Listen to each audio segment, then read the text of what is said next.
Hi, everybody. Welcome to our webinar this afternoon. It's my pleasure to be here with Barry Weber, the Executive Director of the Norfolk Historical Society, and Ariel Kobayashi. And Barry, I'm going to turn it over to you, but first let me just mention to attendees that this is a webinar, so we would appreciate it if you actually feel free to put questions in the Q&A during the course of the webinar. Ariel will probably address your questions at the end of the webinar, but if you want to put them in while she's speaking, that would be absolutely fine. So thank you again for joining us, and handing it over to Barry. Okay, thank you, Anne, and thank you, Norfolk Library, for the use of the webinar Zoom platform yet again. Great to have this available. And welcome Win Weekend. I hope you're all taking advantage of some of the many things, Anne's great talk yesterday, and so many other things that are happening around town. Several years ago, I was approached by Ariel to provide some information about the Norfolk ski jump, because she said she was researching a project and had eventually planned to publish a book. And this past fall, I received an email from her saying that her book had finally been published, and I quickly ran and got some copies, which are actually available at the library and on our website. So if you'd like to get your own copy of her book, oh, whoops, it doesn't show up there. So that they're available here in town. Ariel Kobayashi grew up in Washington, Connecticut, and learned to ski jump at the age of 9 on the Salisbury slope, or the ski jump. She was a coach at the Salisbury Winter Sports Association from 2016 to 2020. She accompanied the Eastern jumpers to the Junior Nationals in Chicago and Anchorage, and spearheaded a major upgrade to the 20-meter ski jump in Salisbury. Ariel worked in the ski industry in Alta, Utah, Squaw Valley, California, and Mad River Valley in Vermont, before returning to college, where she graduated summa cum laude from SUNY Purchase with a degree in history. Her senior project, which was the backbone of her book, received the Richard Moss Prize for American History. So it's with great pleasure that we welcome Ariel with us today, and she's going to share the highlights of her book with us. So Ariel, I'm turning this over to you, and you will be screen sharing your slides. Okay, great. Well, thank you so much, Barry, for that introduction. First of all, I wanted to thank both Barry and Anne today and the Norfolk Historical Society for asking me to give this talk today. I'm really honored. The Historical Society was really helpful to me throughout the process of writing my book by providing me with photographs and information about the Old Norfolk ski jump, as well as some of the other local ski jumps. So I'm really grateful to you for that. And it's an honor today to be here today to share with you why this has been such an exciting journey for me, an exciting project for me. So I will share my screen.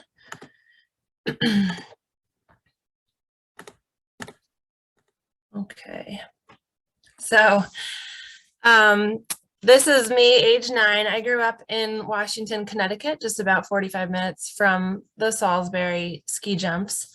My family started going to watch the jumps when I was young, and in 1999, my dad brought me and my older brother to the ski jumps to try jumping for the first time. I learned to jump under Coach John Swanson, who had also grown up jumping at Salisbury, and he, I think he still lives locally. So when I started ski jumping, there were several other jumpers regularly going to the practices at the hill. A lot of the practices were night practices, and I remember lots of cold afternoons and evenings driving the 45 minutes up to the jumps. And if you've ever been to the jumps, there's sort of a long dirt road through the dark woods, and then it opens up into this brightly lit ski jumping venue, and it's sort of a little world in itself. So this was the smallest jump that I started jumping on. Right next to the Salisbury jumps, to the left and way off the screen of this picture, was a tiny little rope tow ski area called Bittersweet. And it was operated by the town of Salisbury. And when I started jumping in the 90s, kids from town would go there to ski after school. And some of those kids would also learn to jump too. So it was kind of nice because you had the traffic of other families going in and driving past the jumps and seeing the jumps and heading over to Bittersweet. So there was a little bit more visibility. The rope tow was operated by volunteers, and I think tickets were just a few dollars. Soon after I started, though, Bittersweet shut down. I think probably due to a lack of snow and or inconsistent snowfall, and possibly not enough volunteers to operate the little ski area anymore. And within a few years after that, the number of SWASA jumpers just started to really dwindle. SWASA being Salisbury Winter Sports Association. And with an inconsistent practice schedule due to lack of snow, it was just harder and harder to maintain the jumps. And John Swanson, the coach, eventually stepped down from his coaching role. And the only way I was able to continue jumping was to go to competitions around New England and jump on the weekends at those other jumps. So there was no practice at Salisbury there was no junior program for quite a few years. So I competed in 2 junior national events, but after I was about 15, it was just hard for me to progress in the sport, and I ended up quitting. Let's see. So I came back to the sport 10 years later after spending time out west. I moved to Vermont, and I helped out at some of the ski jumps in New Hampshire, actually at Lebanon, New Hampshire. I came back to help out at the Salisbury ski jumps when they had their last junior nationals. I believe that was in 2016. And at that time, Kenny Barker, the president of Salisbury Winter Sports Association, asked me if I would consider being the next coach for the junior program. So in this picture, the jump all the way on the left hand side is the 20-meter jump. That's the smallest jump they have. And then the middle jump is the 30-meter jump. And then we have the 65-meter jump on the right here.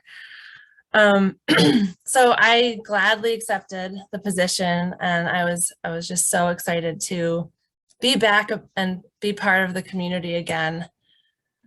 So that the following winter was I had my first group of ski jumpers, and this was the group. It was so fun to be introducing the sport to some young jumpers. So I coached ski jumping from 2016 to 2020. At that point I moved up to New Hampshire, and that's where I am now. But one of the things I was most excited about was just being back in the ski jumping community. It's such a small community, but it's just filled with some of the most dedicated people, some people who are so devoted and passionate about the sport. It's largely a volunteer community. There are very few paid, even coaches around. It really is filled with people who just love the sport and people who are in love with the tradition of it and want to see it keep going. So I think this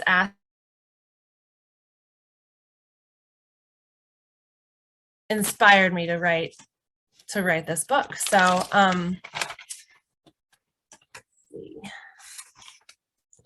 the people who surround the sport are just dedicated to it, and for me it's so special. So it's no longer a college sport, and there are only a few hundred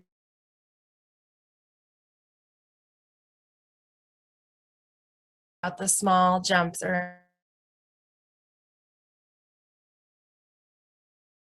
New England and the communities surrounding each jump to record the local stories and the history of this sport in the communities I grew up jumping in. So this book actually started as my senior project while finishing my undergraduate degree at SUNY Purchase in Westchester County.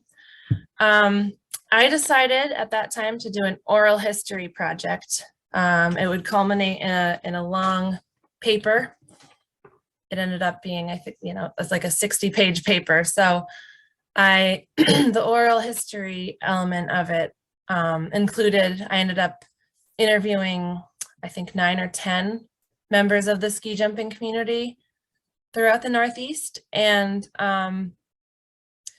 I just wanted to get their stories and their perspectives on the history of the sport and its ups and downs.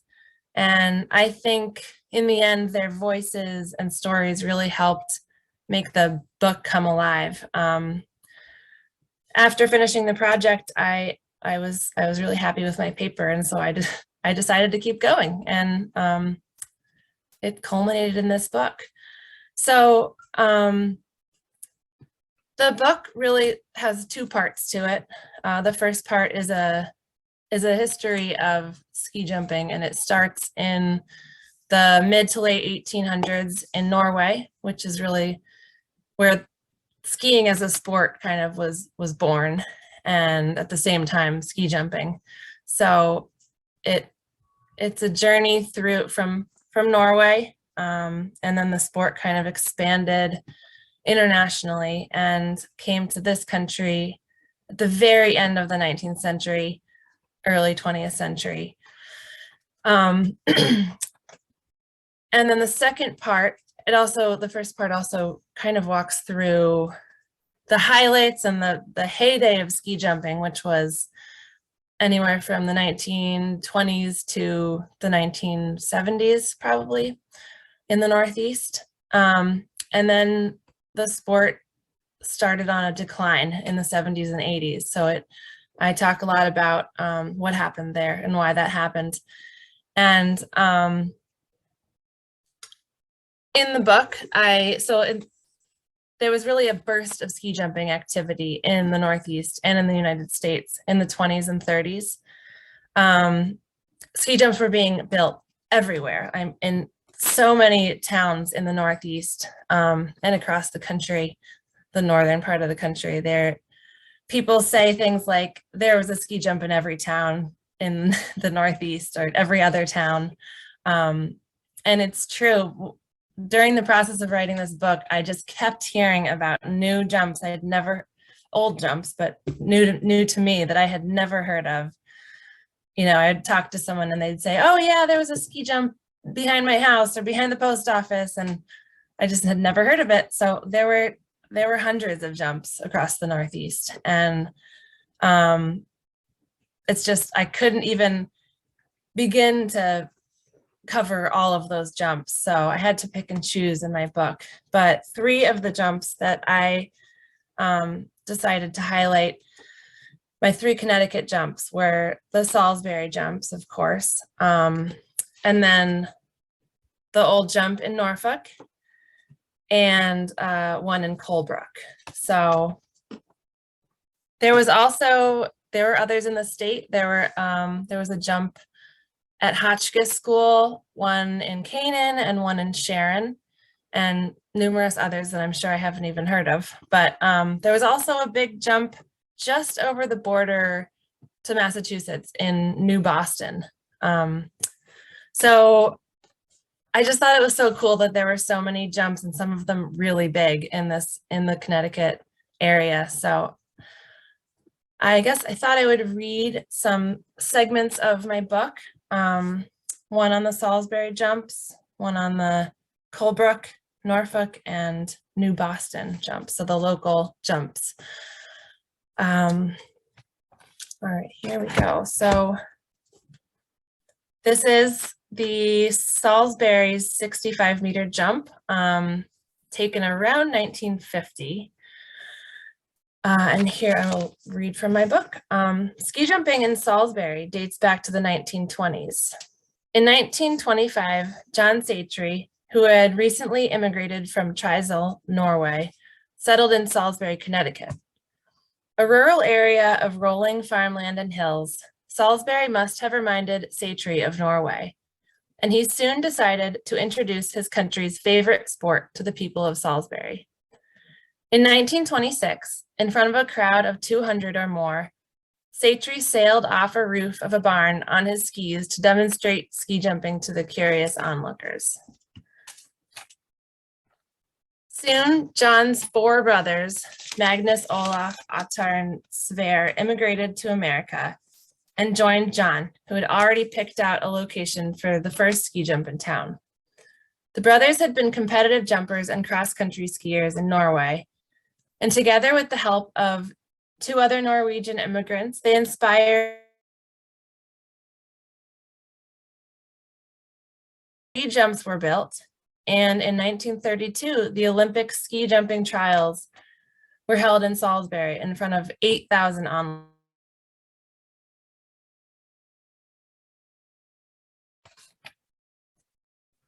So ski jumping in Salisbury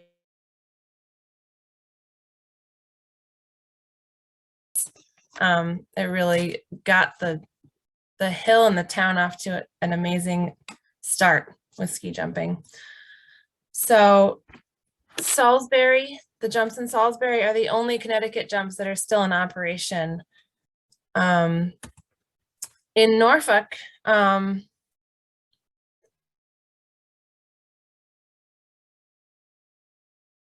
maybe a little bit, some remnants of it. I actually haven't walked up there to look myself, but I know that you may be able to see a little path where it used to be. So this is the section on Norfolk I have in my book. There was a burst of skiing enthusiasm in Norfolk in the 1930s when several local and Scandinavian American skiers and ski jumpers, including Harold Sorensen, Birger Torrensen, Ole Zetterstrom, and the Heggie brothers, decided to form the Norfolk Winter Sports Association, NWSA. The group cut ski trails in the mountains by Route 44, or Canaan Road, and conducted ski lessons for adults and children. In 1932, a 45-meter ski jump was built on the side of Canaan Mountain. The jump, built by John Mulville with the help of Birger Torrensen, who designed the hill, had no trestle or tower and was completely built into the hill. Its inaugural competition was held the following winter in February of 1933, and afterwards, the Norfolk Winter Sports Association held amateur competitions on the jump every year until 1938. Norfolk was briefly known as the Winter Sports Center of the state, attracting some of the country's best ski jumpers to the competitions. A much smaller jump was also constructed in 1933 for developing young jumpers. In 1935, Norfolk even held a summertime meet on the ski jump, covering the hill with pine needles to allow the skis to slide. Snow trains from New York City stopped in Canaan near Norfolk to make use of the ski trails and watch skiers fly off the jump. In 1935, 2 Norfolk ski jumpers, Birger Torrensen and Niels Bäckström, made the U.S. Olympic team for jumping and cross-country skiing. headed to the 1936 Olympic Games in Germany. The last competition on the Norfolk jump was held in 1938.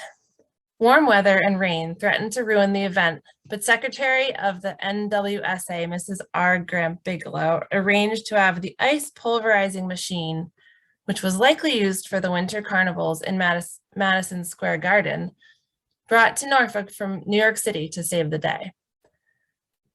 As recalled in the book entitled Norfolk, Connecticut, 1900 through 1975, with the ice machine in place, a fleet of trucks began to haul cakes of ice from Twin Lakes to the bottom of the hill. The crushed ice then had to be packed on the hill and on the takeoff to a depth of 6 inches. The competition went off smoothly with 40 skiers and 2,000 spectators. But with that competition, ski jumping in Norfolk had come to a close forever. The trails are still actively used in town for cross-country skiing. So a short history for the Norfolk ski jump, but a pretty exciting one. And you can see it's just so neat to look at this picture and see all the cars and how many spectators there were. I hear that back when there were these huge crowds, they would allow some of the spectators would sit in their cars and watch the jumps, and they would, instead of clapping or ringing cowbells, which they do now, they would honk their horns for a particularly good jump. So I wanted to show quickly a clip of some jumpers going off the Norfolk jump.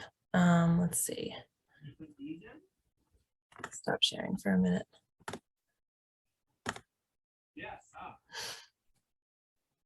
Okay.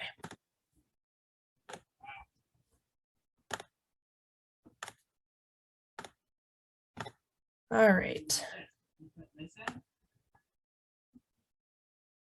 So this is the Norfolk ski jump footage from the 30s.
This gathering of skiers that you see here are some of the leading men of the United States in the amateur ranks, and the greatest gathering Olympiad stars that has been on one hill this year. All going to jump? Okay. Who else didn't get a number now that was not post-entry?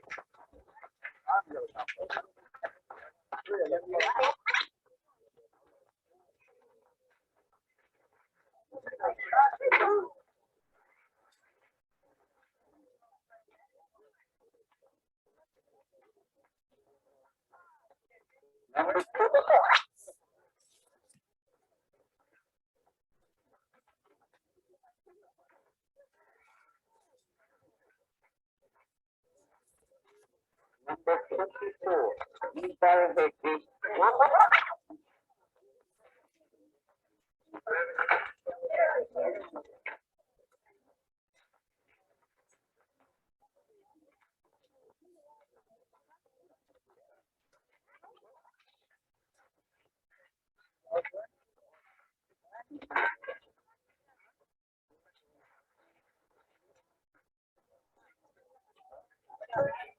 Number 24, right body.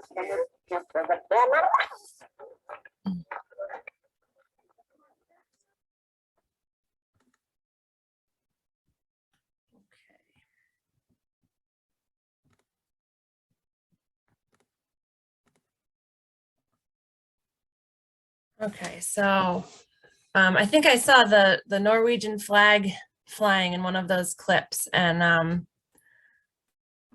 that's just it.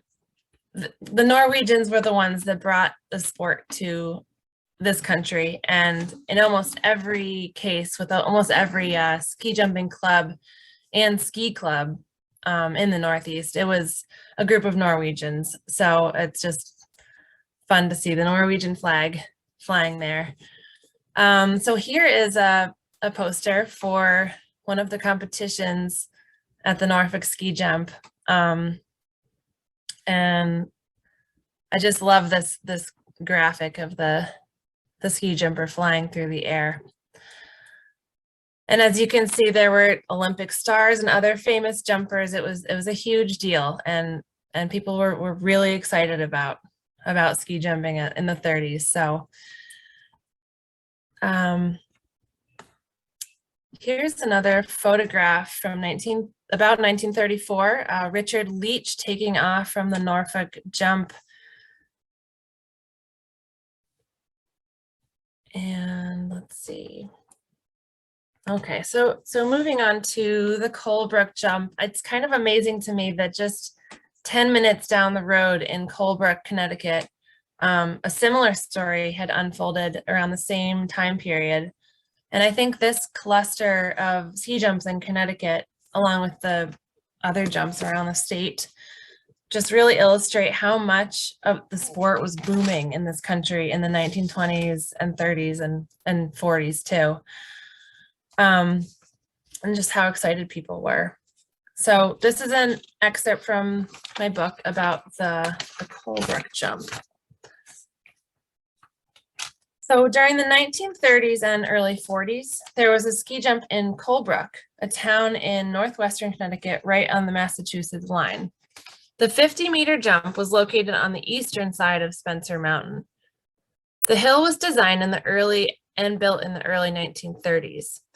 On its opening competition day, it caused a huge traffic jam, which, according to Bob Grigg of the Colebrook Historical Society, was the worst traffic tie-up ever to occur in the state, causing cars to be backed up as far south as Thomaston, which is several towns south of Colebrook. The event was attended by the Norwegian consulate and tickets sold for $5. Colebrook resident Charles Everett recalls, "That certainly was some hill in Colebrook River. I walked up the stairs one day to the top. How anyone could ski down that hill was unbelievable." Unfortunately, by 1944, the jump proved to be unsuccessful financially and was closed down. And here's another photo of the Colebrook ski jump. Let's see. And you can see all the cars. It's just, it's amazing. How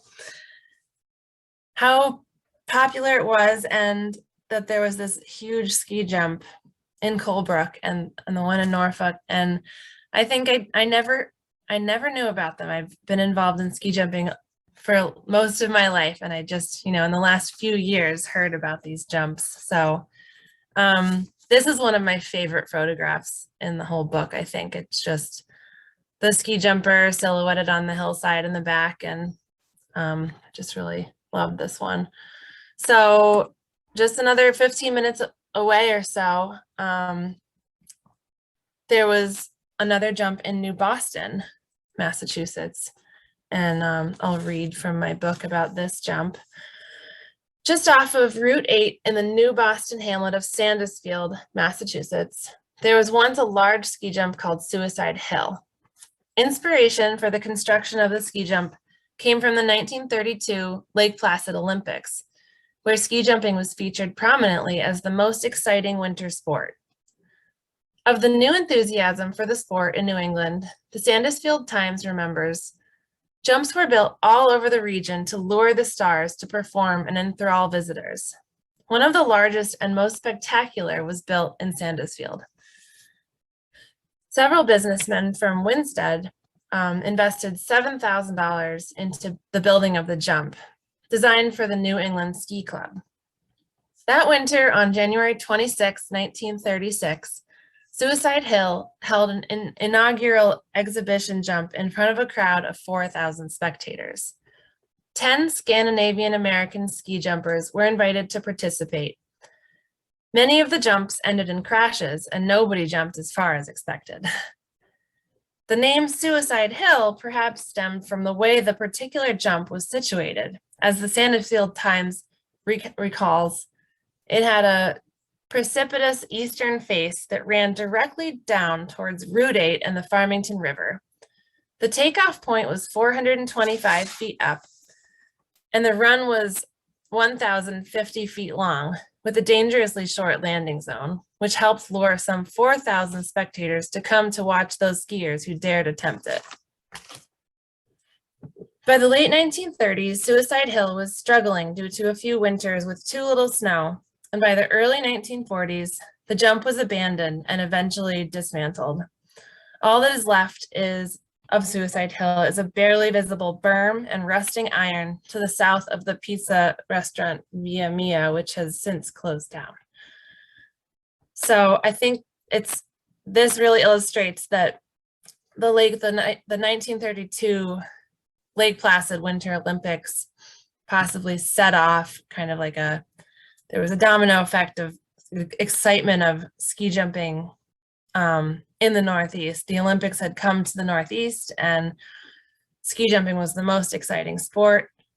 And so people all over the region wanted to build a ski jump in their town. But unfortunately, for a lot of the ski jumps, it was quite short-lived. Another relatively local jump was one in White Plains, New York. So one of the things I think is so interesting that in the 1920s and 30s, there was a concentration of Norwegian immigrants and ski jumping clubs in the New York City metropolitan area. And so just the area around New York City I think there were 9 different ski jumping clubs and multiple ski jumps, which is just so amazing to me because ski jumping now is really a New Hampshire, northern New England sport. So to think that some of the most important ski jumps were in Connecticut and like the metropolitan area is amazing. So this is a photo of a jump I had never heard of until starting this project. This one was it was in White Plains, and it was built by a group of Norwegians in 1927. One of the things I found about this jump was that during the building process, a strong wind blew the tower down, and members of the community volunteered to help rebuild the jump in time for its competition.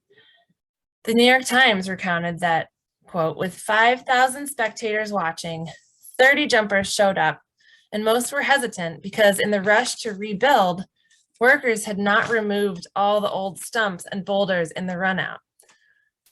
So just to be sure, they marked them with red flags and assumed the jumpers would be able to ski around them after they landed.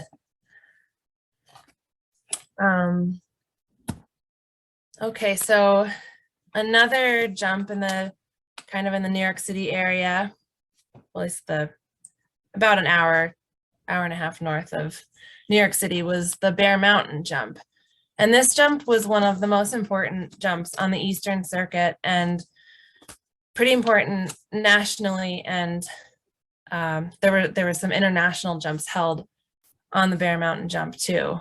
So this jump was in operation starting in the 1930s, I believe, and it wasn't actually taken down finally, or they stopped using it finally, I think in 1993. So it had a pretty long run, and it was a really important jump. So for much of the 20th century, ski jumping was just extremely popular in the Northeast. People were building jumps in their backyards. Dozens of ski areas around New England had ski jumps, and lots of colleges and high schools also had their own jumps and jumping teams.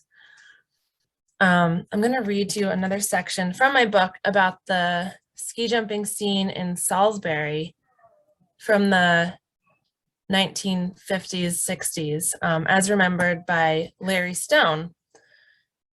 Larry grew up jumping in Salisbury, and then he became the Salisbury jumping coach and went on to coach the U.S. men's and women's ski jumping teams, as well as being the head coach for Lake Placid for decades. He is still coaching, and he's kind of a legend among the ski jumping community in the Northeast. So according to Larry Stone, ski jumping wasn't just a sport for the elite. In his words, all these blue collar worker guys had a sport to go to in the winter. It was clubs against other clubs. It was a really neat part of country living. Stone grew up skiing and jumping and said that jumpers and volunteers from the community worked together on the hills to get them ready for practice. And kids jumped after school with their friends at their local hills, as he noted of his hometown, Salisbury, Connecticut. The following. So when I grew up here in the 50s, there were 8, maybe 9 jumps in town. We all even had them in our backyards. We'd make them on little hillsides, and you just grew up here doing it like kids play baseball anywhere else. Stone and his neighbors competed against kids from places like Norfolk, Bear Mountain, White Plains, and Rosendale, New York. Back in the 1950s, ski jumping was a normal part of small town culture in New England. But somewhere along the way, that culture was lost.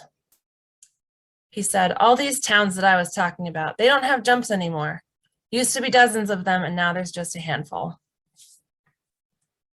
So unfortunately, ski jumping's popularity really began to decline in the 1970s and 1980s. And there are several reasons, as I see it, for this. One reason, I think, was that there were fewer Scandinavians immigrating to the United States by that time.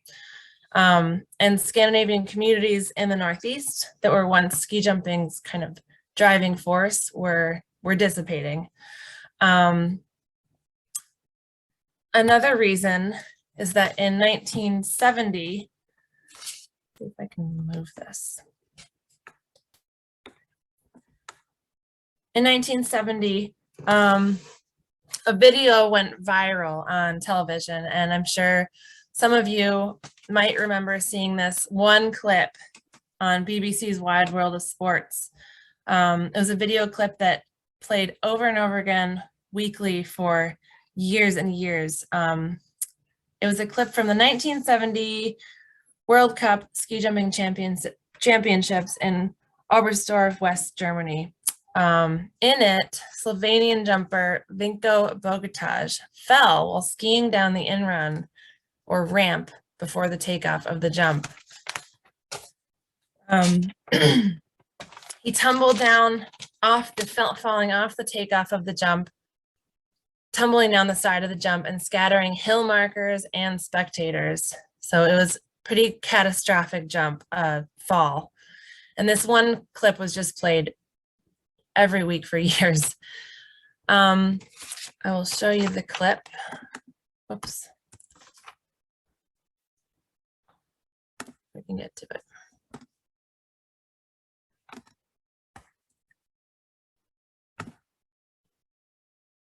Okay. So I'll first show the intro to the Wide World of Sports, the agony of defeat clips, and then I'll show another more clear video of his actual crash. Spanning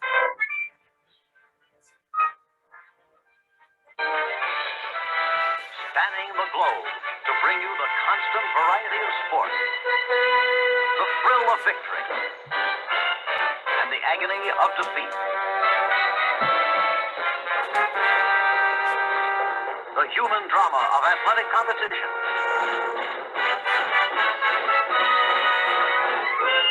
This is ABC's Wide World of Sports. And tomorrow on the Americans. all right, and that was pretty blurry, but here's a clip of the actual Now we go the to crash. Vinko Bogatas, the Yugoslavian, the youngster. His inexperience, he fell on his first jump. A lot of speed in that track. Look out! Look at him go! Oh!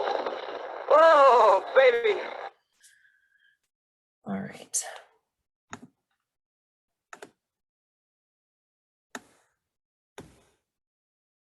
All right. Here we are.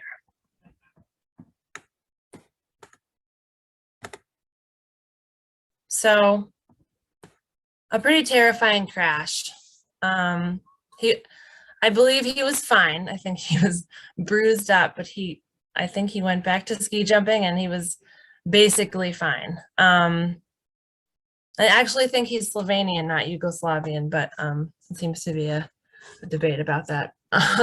So one of the former ski jumpers I interviewed about this particular event said, Walter Malmquist said, you don't see that many ski jumps that end up in a fall, but you take the worst imaginable situation and you televise that on a weekly basis to people who are watching other sports. It's just not a representation of our sport, and it clearly prevents some people from considering trying it out. And I think this is really true. It's, believe it or not, ski jumping is one of the safer sports, one of the safer winter sports. It's very controlled. You ski straight down the in-run before the takeoff, and your flight really mimics the shape of the hill. So you really are never much further off the hill than like 10 feet high. And if you do fall, often you're falling on a very steep surface, a hard packed steep surface. So it's more of a slide. Obviously not in this case. And I think but televising this clip over and over again to the whole country really deterred lots of people from trying the sport. But I think the most important reason for the decline in ski jumping in this country, and especially in the Northeast, was that in 1981, the National Collegiate Athletic Association, or the NCAA, dropped ski jumping as a sanctioned college sport. So college jumping was a pretty big deal. Most of the colleges in New England were involved in ski jumping, and there were ski jumps at lots of the different colleges. This is a photograph of the Dartmouth Winter Carnival, which was one of the most important and most remembered, it seems like, ski jumps on the college circuit. The Winter Carnival kind of drew lots of people to come watch, and the most exciting, most watched event was the ski jump. So I think also lots of the smaller clubs that maybe didn't have big jumps, but that they were developing young jumpers through elementary school and high school. Lots of those jumpers obviously wanted to make it to a college jumping team. And when the NCAA slashed jumping from the college circuit, I think it just killed the motivation for a lot of these small programs around the Northeast to continue their programs. And a lot of the funding was gone and participation just really dropped. So afterwards, during the 1980s, you just saw jumps start to be abandoned across the Northeast, and coaches moved on. Kids tried other sports instead, and it was just a really kind of devastating blow to the sport. The people I interviewed for this book said that this decision alone did more to damage ski jumping across the country than any other event. Almost every college in the Northeast had a jumping team, and even Ted Kennedy jumped at Harvard University. Here's another photo from the 1930s or 40s of the Middlebury College ski jump.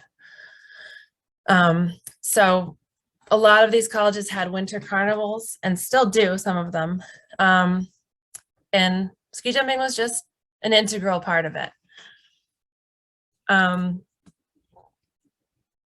So yeah, so that was, I think those three reasons are really what I highlighted in my book, that kind of led to a quick decline in participation in this sport. But as I mentioned in the beginning, just one of the most special things to me about ski jumping culture in New England is the community of dedicated volunteers that show up year after year. And I think that reason alone, just the community and the dedication, is really what keeps the sport going. So I'm going to show you, this is a photo from the 1930s in Brattleboro, Vermont. Jumpers and volunteers are packing the hill, getting ready for the event. They were packing the hill with their skis, so they're sidestepping up and down the hill, making the snow as smooth as possible. And this is something that still happens today. So just, I think it was 2 days ago, I took these pictures at the Salisbury ski jump of volunteers and coaches sidestepping up and down the hills to pack the landing hill of the Salisbury ski jump. And I just think it's neat that it's just this tradition that just keeps going, and it keeps the sport going. And everybody comes out to help out. So this is a photograph from the 1970s of the 65-meter jump in Salisbury. Volunteers preparing the in-run on Satry Hill. Snow had to be shoveled onto the in-run and smoothed out for the jumpers. It's just a group effort, and I think people really have always enjoyed it, and that's why people keep coming back year after year. This is a really cool photo from the 1950s of volunteers, again at Satry Hill in Salisbury, making snow and ice shavings from block ice. So the ice, which had been cut out of frozen lakes and trucked in from Torrington, was chopped up in the silage blower, which is this piece of farm equipment in the middle of the picture. Chopped up in the silage blower, and then they would truck the snow up to the jump, shovel it onto the hill, and then there would be rakers and more shovelers smoothing the snow out to make a nice smooth surface for the jumpers. And even to this day, so this is a process that Salisbury still uses. There's a silage blower and a tractor that runs it, and they break up chunks of ice and snow is blown through pipes to the top of the jump, and then people rake out the jump. So I just love that this tradition has, continued, and using farm equipment. So this is a photo from 1955 of a summer jump that was held in Salisbury on the 35-meter hill. So that was the middle jump. And in my book, I wrote, one July, to raise funds, volunteers in Salisbury put on a summer ski jumping event using the tractor and silage blower to crush lake ice that had been stored in an ice house through the winter. Matt Kiefer recalls that his father, George, was involved in the 1955 summer jumping event in Salisbury, where the in-run and landing hill was covered with ice and the outrun was hay. They worked all night with crushed ice from an ice house in Torrington with 3 or 4 flatbed trucks. He said, so the big thing was to get the thing going, get it ready. They had a good crowd. Dad said that they worked all night to crush the ice. They had the competition at 9 and the ice was gone by 11. So just this huge volunteer effort. And I think this is part of what makes ski jumping so special. And it's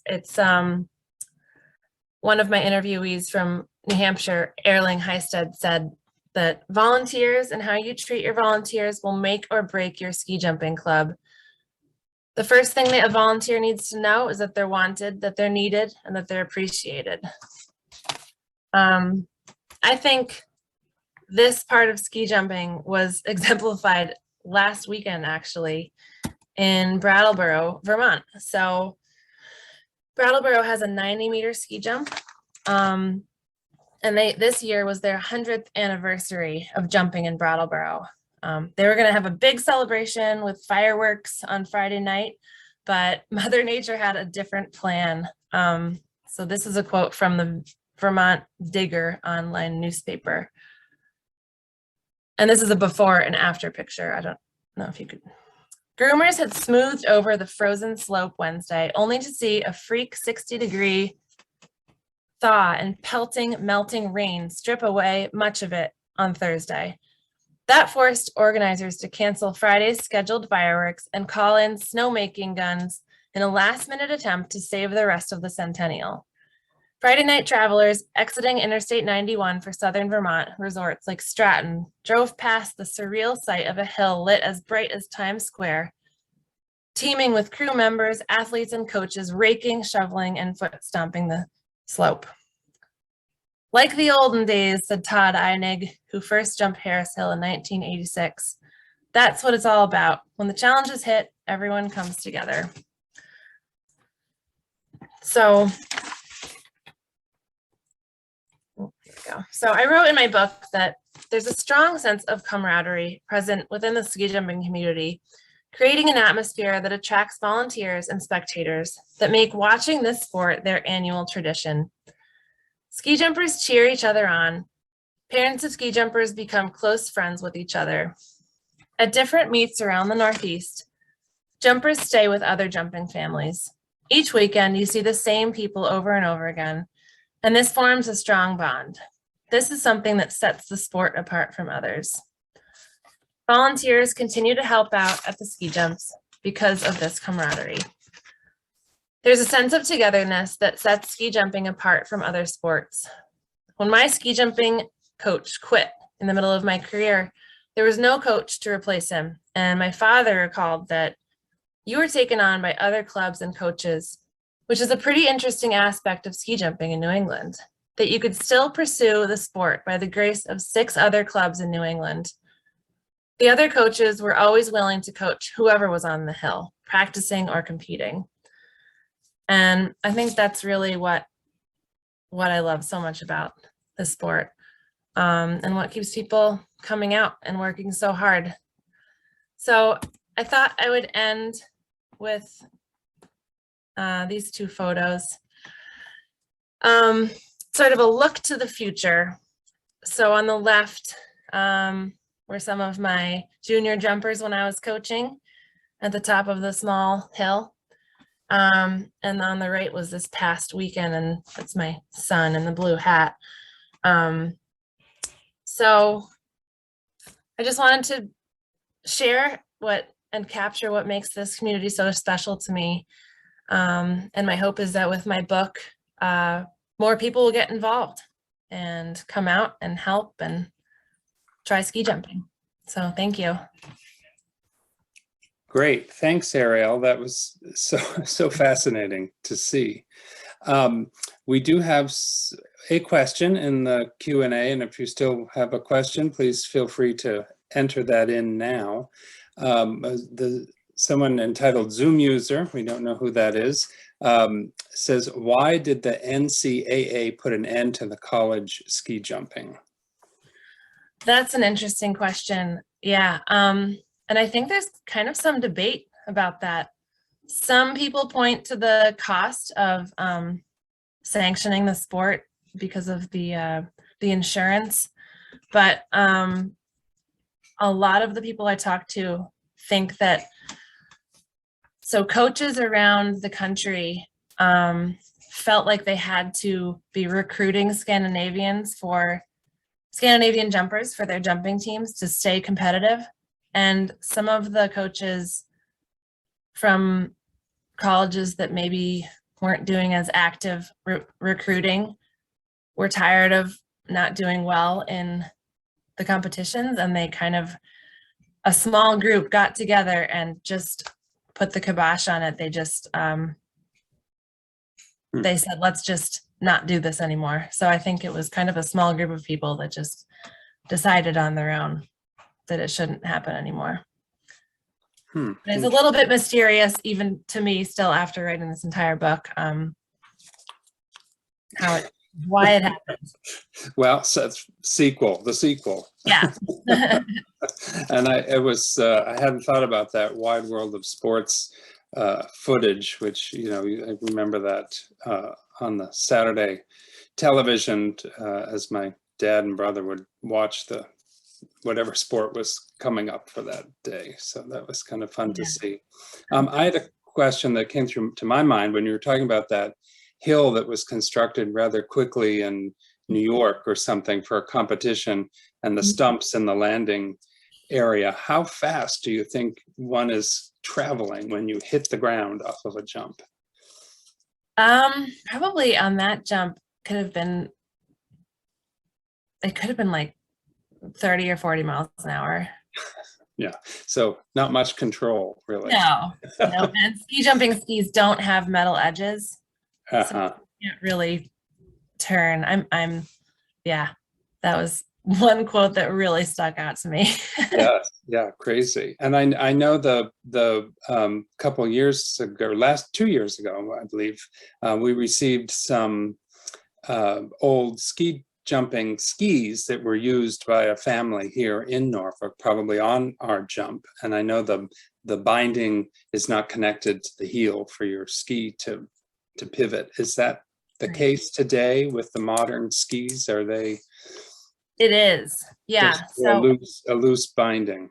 It is. Yep. So it's your foot is only connected to the ski securely by your toe, and then your heel can come up, but there's a little cord that's attached to the ski and then gets clipped into your heel, so that your heel can only come up about an inch or so.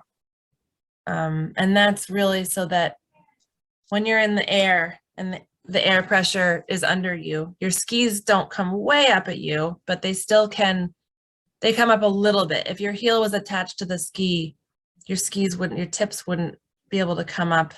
Float, enough to float, yeah. And I agree with you. I think that shot from Colebrook of the flying jumper with the wings out is a tremendous shot. Yeah. So great. I think, okay, so it was Joanna who was the Zoom user. She said she's not sure why her name didn't come up, but so thank you, Joanna, for identifying yourself, and thanks for joining us and asking your question. And I think that's it. We don't seem to have, oh wait, there's something else here. And yeah, no, that's it. No other questions. So I want to thank you for this great presentation and for the research and the book, which is joining our books for sale here at the Norfolk Historical Society. So pick up your copy of Ariel's book. And I think that's, again, thank you. Thank you. Thank you. Thank you so much. And thank you to everyone who came today. And thanks, Anne and Barry. Really appreciate it. Thank you, Ariel. It was a delightful, informative presentation. Thank you so much for giving us that look at ski jumping. Thank you. When are you getting your son on his first pair of skis? He's already on. Walking, shuffling around the living room on his little plastic skis. So okay, there you go. You got to start him young. Good. Great. Okay. Well, thanks again. Thank you, everyone. Thanks for joining us. Yes.